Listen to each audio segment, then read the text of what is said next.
नमस्कार, मैं पलक त्रिवेदी और आप देख रहे हैं टीवी 24 नेटवर्क। बसपा प्रमुख मायावती के भतीजे आकाश आनंद के साथ बीते दिनों से काफी उथल पुथल चल रही है। बसपा प्रमुख मायावती से सार्वजनिक रूप से माफी मांगने के बाद आकाश आनंद की घर की वापसी हो चुकी है। बसपा में आकाश आनंद की वापसी के बाद बुधवार यानी आज मायावती ने लखनऊ में यूपी और उत्तराखंड के पार्टी पदाधिकारियों की बड़ी बैठक बुलाई है, जिसे काफी अहम मानी जा रही है। बसपा सुप्रीमो से मिली माफी के बाद ये तय माना जा रहा है कि जल्द आकाश आनंद फिर किसी अहम पद पर आसीन हो सकते हैं।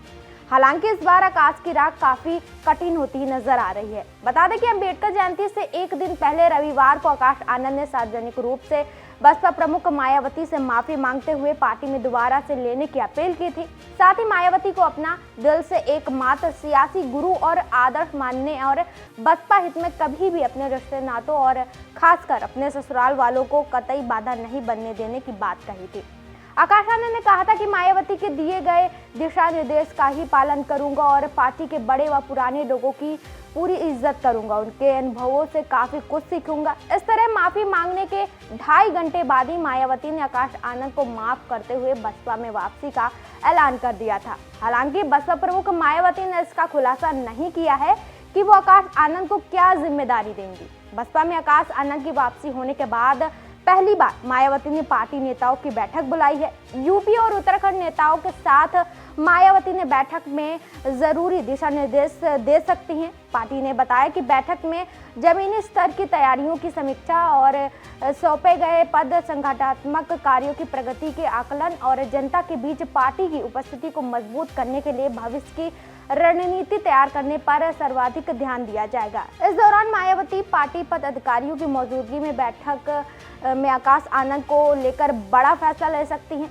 माना जा रहा है कि मायावती इस बार आकाश आनंद को अपने साथ रखकर राजनीति का पहाड़ा याद कराएंगे। मायावती ने खुद कहा कि आकाश के ससुर अशोक सिद्धार्थ की गलतियां बहुत हैं, उनको माफ करना नहीं हो सकता है, क्योंकि उन्हें गुटबाजी जैसी घोर पार्टी विरोधी गतिविधियों के साथ आकाश के करियर को भी बर्बाद करने में कोई कसर नहीं छोड़ी है। अशोक सिद्धार्थ के चलते ही मायावती ने आकाश को पार्टी से निकाला था। ऐसे में माना जा रहा है कि बुधवार को यानी आज होने वाली बैठक में मायावती आकाश आनंद को नई जिम्मेदारी सौंप सकती हैं, लेकिन उन्हें पार्टी के किसी दूसरे नेता के साथ लगने के बजाय उन्हें अपने साथ रखने का कदम उठा सकती हैं। आकाश आनंद को अपने सियासी भविष्य के लिए बसपा की जितनी जरूरत है उतनी ही मायावती को भी आकाश आनंद की जरूरत है। इस तरह दोनों एक दूसरे के लिए सियासी मजबूरी भी है और जरूरी भी है। मायावती बाखूबी जानती हैं कि बसपा का सियासी भविष्य सबसे ज्यादा किसके हाथ में सुरक्षित रह सकता है। इस बात को समझते हुए आकाश आनंद की बसपा में वापसी की स्क्रिप्ट लिखी गई। अब उन्हें जिम्मेदारी सौंपने की तैयारी है। बसपा प्रमुख मायावती की गोद में खेलकर आकाश आनंद पले बढ़े और उनकी ही उंगली पकड़कर राजनीति में आए। आकाश आनंद का जब अपने ससुर अशोक सिद्धार्थ की तरफ सियासी झुकाव ज्यादा बढ़ा, खासकर मायावती के राजनीतिक उत्तराधिकारी बनाए जाने की घोषणा के बाद अशोक सिद्धार्थ उन्हें राजनीतिक दांवपेच सिखाने लगे तो मायावती परेशान हो गई। 2024 में सीतापुर में आकाश आनंद का दिया गया भाषण हो या फिर बसपा कोऑर्डिनेटर को निशाने पर लिया जाना, इसके पीछे अशोक सिद्धार्थ का ही हाथ था।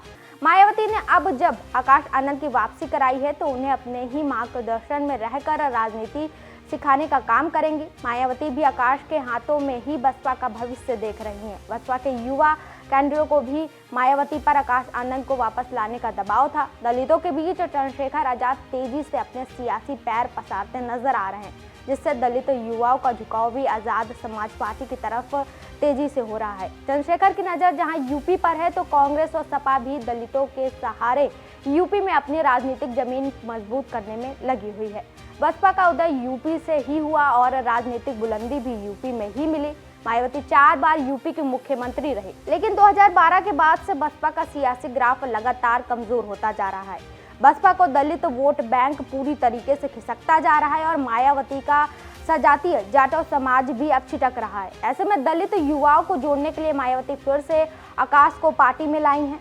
उत्तर प्रदेश में 2027 में विधानसभा चुनाव होने हैं। यूपी के चुनाव बसपा के सियासी वजूद को बचाने वाला माना जा रहा है। ऐसे में मायावती का पूरा फोकस इन दिनों उत्तर प्रदेश और उत्तराखंड में होने वाले 2027 के चुनाव पर है। मायावती ने बुधवार यानी आज यूपी और उत्तराखंड के नेताओं की ही बैठक बुलाई है। इसलिए माना जा रहा है कि आकाश आनंद को यूपी और उत्तराखंड के सियासी पिच पर सक्रिय किया जा सकता है। ऐसे में सभी की निगाहें मायावती की बैठक पर टिकी हुई हैं। यहाँ पर यह भी बात गौर करने वाली है कि जबकि बसपा सुप्रीमो ने आकाश आनंद को पार्टी का नेशनल कोऑर्डिनेटर बनाया था, तो उनके पास उत्तर प्रदेश और उत्तराखंड की जिम्मेदारी नहीं थी। जब यूपी की जिम्मेदारी थोड़ी बहुत मिली तो उसके कुछ महीने बाद ही आकाश आनंद को हटा दिया गया था। ऐसे में अब ये देखना दिलचस्प होगा कि जब आकाश आनंद को पार्टी में कोई महत्वपूर्ण पद मिलता है तो क्या उनके पास उत्तर प्रदेश से जुड़ी कोई रणनीति में दखल देने का अधिकार होगा या नहीं, उन्हें पार्टी में पहले जैसे तवज्जो मिलेगी या नहीं, ये तो सब